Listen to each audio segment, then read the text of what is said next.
In the over 1,600-page flight manual of Boeing's 737 MAX 8 planes, the aircraft's new MCAS computer system, now at the center of the investigations into two deadly crashes, is mentioned only once by name, in the glossary of abbreviated terms. That brief mention in the manual, a copy of which was obtained by CBC News, has prompted some speculation that more details about the anti-stall computer system may have been included in previous drafts, but then left out of the final version. I think the fairly obvious conclusion is that a broader explanation of MCAS was included in an earlier edition of the manual, and somewhere along the way it ended up on the cutting room floor, said Judson Rollins, a New Zealand-based aviation consultant, who worked for 3 airlines and a plane manufacturer.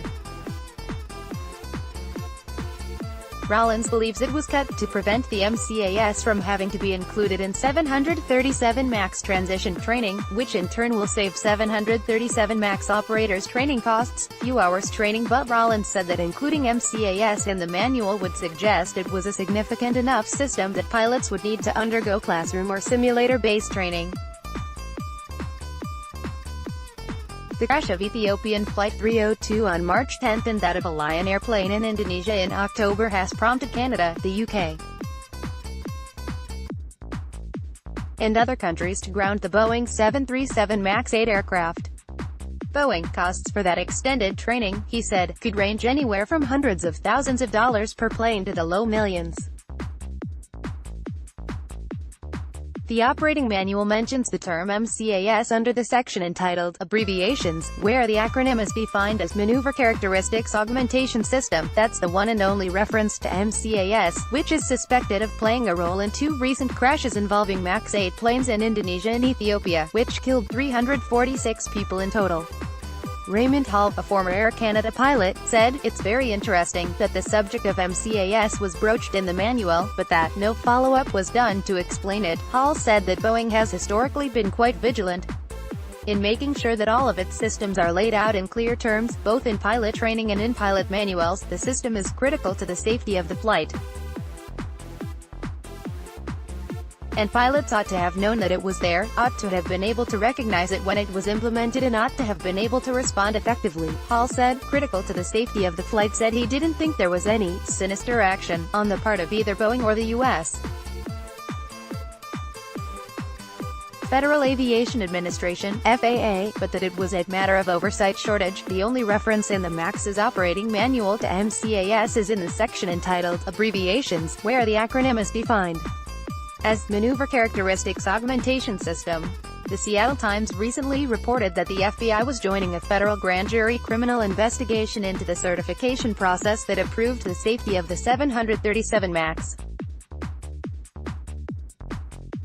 The crash of Ethiopian Flight 302 on March 10 and that of a Lion airplane in Indonesia in October, both of them Boeing 737 MAX 8 jetliners, has prompted Canada, the UK, and other countries to ground the aircraft.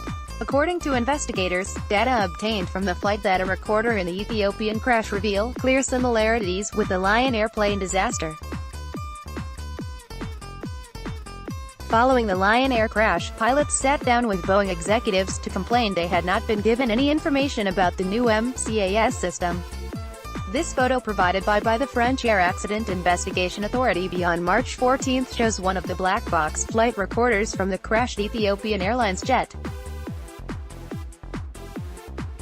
BVAP, Dennis Todger, an American Airlines pilot and spokesman for the Allied Pilots Association, told The Washington Post that during that meeting, executives said they didn't inform pilots about the MCAS because they didn't want to inundate them with too much information, simply untrue. In an emailed response to CBC News, Boeing did not deny that there were no references to MCAS in the manual, but spokesman Paul Bergman said that the relevant functions of the system were described in the manual, and that media reports that we intentionally withheld information about airplane functionality from our customers are simply untrue. Yet days after the Lion Air crash, Boeing issued a safety bulletin, providing for the first time details on how the anti-stall system worked and how to shut it down in case it malfunctioned.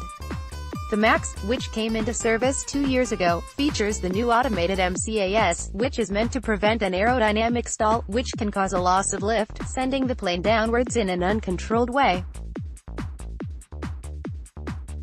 This system is designed to force the plane to pitch down if it thinks the aircraft is about to stall. Reports suggest that in the Lion Air crash, the MCAS may have responded to a faulty sensor, leading it to think the plane was stalling, and causing the plane to lurch downwards.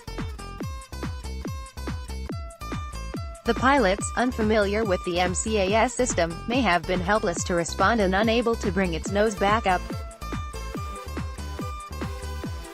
The New York Times reported that in the final minutes of the Lion Air flight, the pilot handed the controls to his co-pilot and flipped through the pages of a technical manual, trying to figure out what was happening. If you have tips on this story, please email investigations@cbc.ca.